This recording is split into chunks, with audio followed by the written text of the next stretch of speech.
call you if I think of anything else. Would you perhaps like to leave me a home number?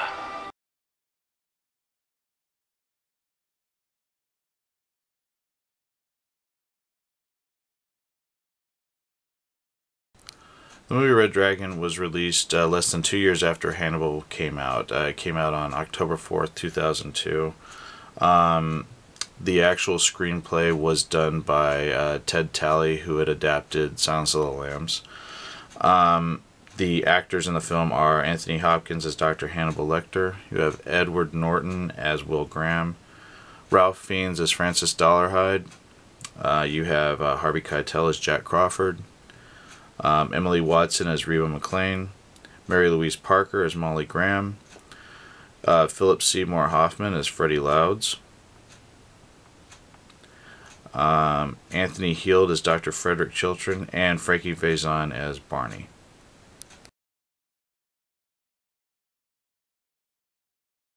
The film was directed by Brett Ratner, who at the time was best known for his films The Money Talks, The Rush Hour 1 and 2, as well as The Family Man with Nicolas Cage. The plot of Red Dragon is much more similar to Silence of the Lambs than the film Hannibal was. But what the film does do at the beginning, which is different from the novel, which I have read, is it actually shows how Hannibal Lecter was caught by Inspector or FBI agent Will Graham. That scene is just amazing, and that's what opens the film. Then you pick up years after Will is retired from the FBI and Hannibal's been incarcerated, and there's been murders, 2 families that have been murdered, and it all ties to this character, or this man known as the Tooth Fairy, but he calls himself the Dragon, and that of course is played by Ralph Fiennes. So Jack Crawford actually pulls Will out of retirement and has him go and interview Hannibal Lecter, similar to what Clarice did in the Silence of the Lambs. But what's been going on is that Francis Dollarhide has been reaching out to Hannibal because he respects and admires him so much. So that is sort of the connection there. So Will has to sort of, by doing his interview with Hannibal and going to the scenes of the crime and sort of looking at profiling like who this guy is and why he's doing the things he's doing, has to catch Dollarhide before the next attack, because everything is based on a lunar attack. It's all done during a full moon.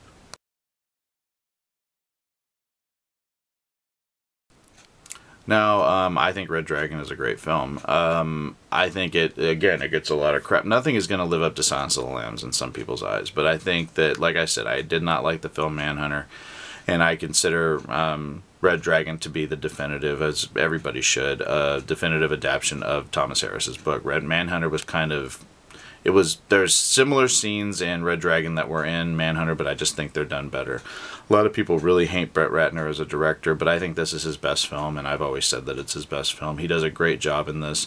The recreation of the institution in Baltimore where Hannibal was at the beginning of Silence of the Lambs is done meticulously perfect here, right down to Anthony Heald returning as Dr. Chilton, even though he does look a lot older in this film than he did in Hannibal, because there is a 10-year difference. Or not Hannibal, but in Silence of the Lambs.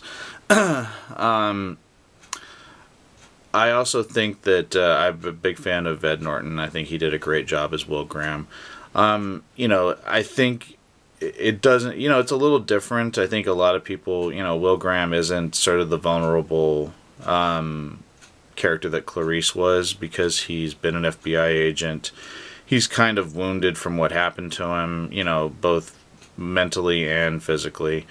And you really see that in Ed Norton's performance, and I think he did a great job. Anthony Hopkins, of course, is brilliant as Hannibal Lecter. Again, his part was actually, there's more Hannibal in this movie than it's in the book. They actually put more in it, I think, to get Hopkins to come back and do another film in the role. You also have Ralph Fiennes, who's very creepy and sympathetic as the character of Francis Dollarhide. I really thought he did a great job in this film. And then, of course, Philip Seymour Hoffman as Freddie Louds is just completely sleazy. He's like what Ray Liotta was in Hannibal.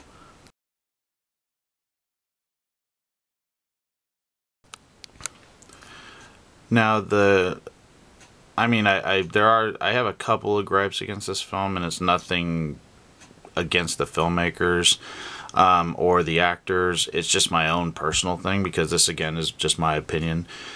I was a little disappointed that Scott Glenn did not return in the role of Jack Crawford. As much as I love Harvey Keitel, I thought that it would have been great if Scott Glenn could have came back and played that part. Keitel plays him very differently than Scott Glenn did. Scott Glenn kind of had this charisma about him in the role, and I didn't feel like Keitel had that come across as well. Keitel is good in the role, but just because Scott Glenn, he was so great in Silence of the Lambs, I would have liked to have seen him in this film. I think the main reason I heard for him not returning was because I think the subject matter of Silence of the Lambs really disturbed him, and I don't think he wanted to be a part of anymore after that film. That's why the character was written out of Hannibal, because in the book, Hannibal is Jack Crawford is in the book Hannibal, and there's a throwaway scene or a deleted scene in Hannibal where when Lecter is writing the note to Clarice, he says that it was unfortunate to hear of Jack Crawford's passing. So that was he says it in a sarcastic way, but pretty much you find out that Jack Crawford had died. So they cut that out of the film entirely, and the character's never mentioned in Hannibal. So yeah, I was upset Scott Glenn didn't come back for this one. And there was one thing at the very end of the film that I just didn't think was necessary, and I won't say what it is for people that have not seen the film, but it's almost like it's a connection to Silence, and I just didn't think it was necessary. The thing I liked about Hannibal is that it's its own movie. You can watch Hannibal and not have seen Silence of the Lambs. And with Red Dragon, I felt like them putting that little sort of almost like a wink at the audience at the end of Red Dragon kind of detracted. And I just didn't really care for it. It didn't bother me the first time I saw it, but the more I've watched it, I just felt like it was unnecessary. I think they should have just let it. It didn't really make sense the way that it was tacked on at the end, because it didn't make sense in terms of how it plays out in Silence of the Lambs. So I just felt like it wasn't necessary. So that was like my one. Those are my two gripes about the film. Otherwise, I think Red Dragon is a brilliant film. I love it. I think Will Graham's character isn't as interesting as the Clarice character, so that might be one other thing, but I still think Ed Norton gave a terrific performance, and as did everyone in the film, especially Anthony Hopkins and Ralph Fiennes. I love them in this film. So my score for this out of 10 would be a 9.5. Like I said, just a few gripes, nothing too major, but I still think it's a great film. Brett Ratner's best film, in my opinion, and really glad that they did an official adaptation to the Red Dragon novel.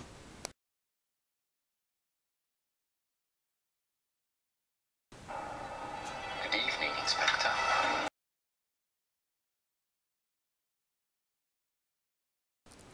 Hannibal Rising would be released in the winter of 2007. It came out February 9th, 2007.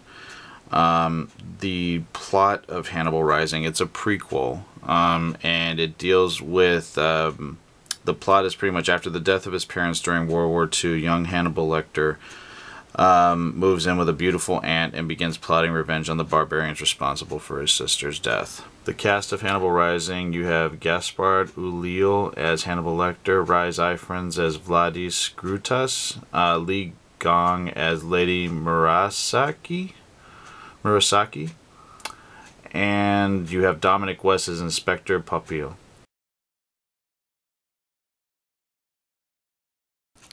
The film was directed by Peter Weber, and the writer was the screenplay and the novel were both done by Thomas Harris.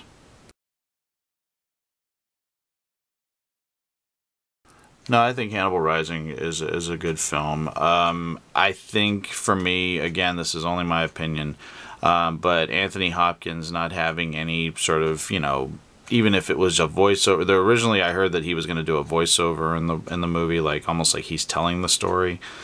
Some connection to to the Lecter from the original films.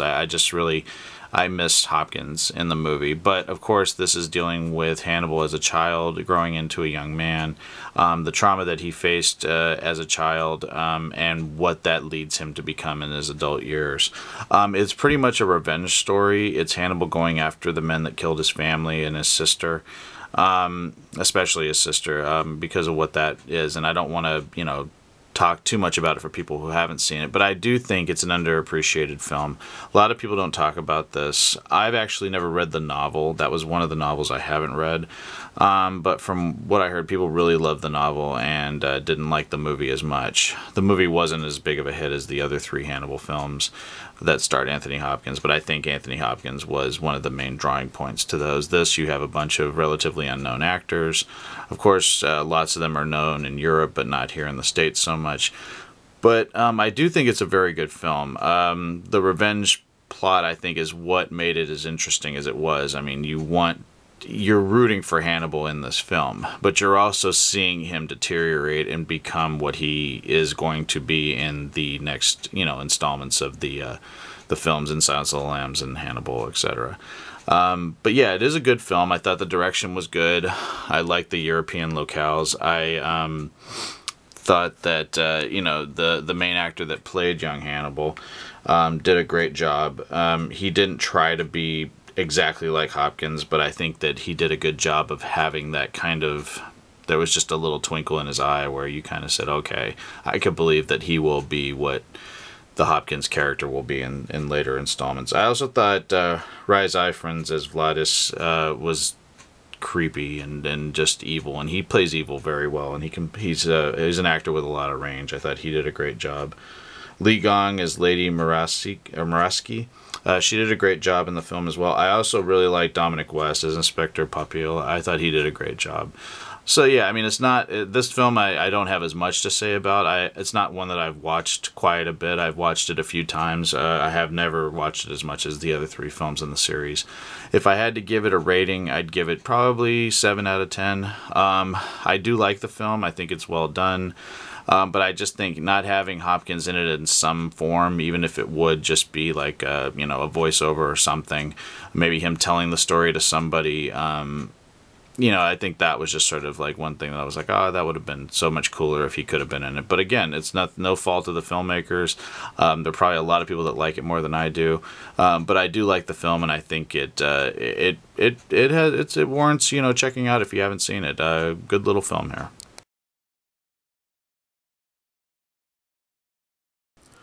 So yeah, that's my retrospective of the Hannibal Lecter film series. Again, sorry this took so long to come out. I meant to put this out months ago, but just haven't had the time. But I have been watching the Hannibal TV series, featuring Hugh Darcy as well, Graham, Mads Mikkelsen as Dr. Hannibal Lecter, and then you also have Lawrence Fishburne as Jack Crawford, which I think is brilliant casting. I've been watching it, but I've been watching it kind of hesitantly, just because I haven't heard if they're going to renew it for a second season. And I've been burned so many times on TV shows that are not renewed for second seasons that I don't want to invest my time in the show if they're just going to cancel the show. And this has happened to me on so many shows that I'm a fan of. A big one being Alcatraz. I was a huge fan of Alcatraz. Was invested from day one into that show, and I thought it was a really interesting premise. And of course they canceled it. I know that was on Fox and this is on NBC, but NBC has canceled a lot of good shows as well. So I'm waiting to hear if they're going to renew Hannibal, and at that point I have all the episodes on my DVR. I will go back and watch them. But I did watch the pilot episode and episode 2, and I really enjoyed them, and I think they visually they've done an excellent job in the film, or in the show. I think it's great. I like the way that Will Graham sort of sees how things have happened and played out in murder cases, and I really like, I didn't know if I was going to like him as much because I've seen him in other things, but the guy that plays Hannibal, Mads Mikkelsen, I actually really like him in the role. So, yeah, once they find out that they're going to renew it for a second season, I will be finishing up the series. It is still playing out. I don't think they've aired the last episode yet for the season. But anyway, I hope everyone enjoys this little retrospective on the Hannibal Lecter films. Please feel free to leave me some feedback or comments. Let me know what you think. Let me know if you disagree or agree with me. It's fine. I don't care. And thanks a lot for watching. I hope everyone takes care, and I'll talk to you guys later.